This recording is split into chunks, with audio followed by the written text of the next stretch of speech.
Aaron Burnett Out Front, weeknights at 7, only on CNN.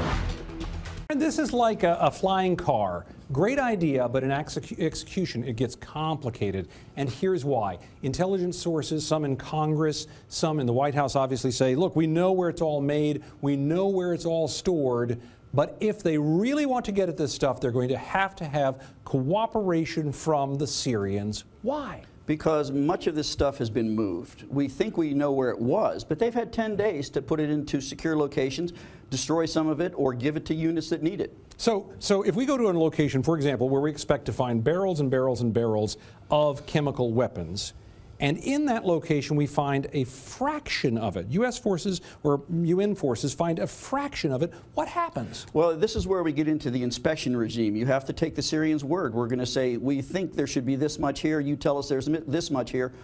How do we reconcile that? And they're going to say they destroyed it, they moved it, something. But now we're having to get into the business of accepting the Syrians' word on where their chemicals are. And Aaron, as you might guess, that could very quickly turn into months and months and months of new negotiations.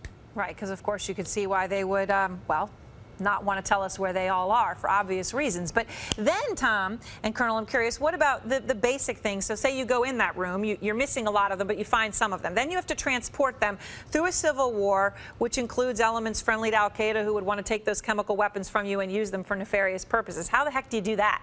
That's exactly right, Aaron. You brought up the second big issue here, transportation. You might want to consolidate all of these in something like a port or an airfield, which you can defend, but these roads are treacherous. This is a problem. This stuff is heavy. It has to go by road. You can't fly it. You're talking artillery shells, missile warheads, things that need to go by heavy truck. They're going to be moving over roads through war zones, through areas that the rebels might control. And if the Islamist portion of the rebels know that there are chemical weapons in those trucks, they may just want to take them. So, Aaron, again, another detail there that makes it complicated.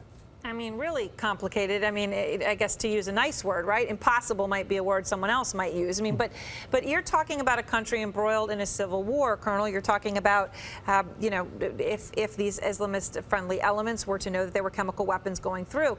Tom, is there any way to do this in a low-risk way, especially given the Pentagon's estimate, right, that to actually secure the chemical weapons in Syria would require, at first blush, 75,000 troops?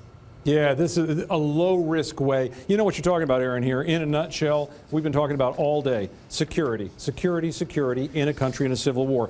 What about this, Colonel? What if you were to come in here and say, we'll send in a UN force, they'll simply surround all of these things where they are, keep them away from the Army, and keep them away from the rebels? Yeah, this sounds good, but the United Nations is not going to send a UN inspection teams or the peacekeepers into a non-permissive environment, and that is certainly what we have here. And then you've got the question of how long will they be there? There are UN teams that have been in Syria for 30 years. Are we looking at that kind of commitment? You see the devil in the details here, Aaron. Simply put, there's a lot of faith that would have to be put in Syria and in the Russians for any of this to work, at least as we understand it now, because at the moment, they're the architects of this plan, such as it is. Aaron?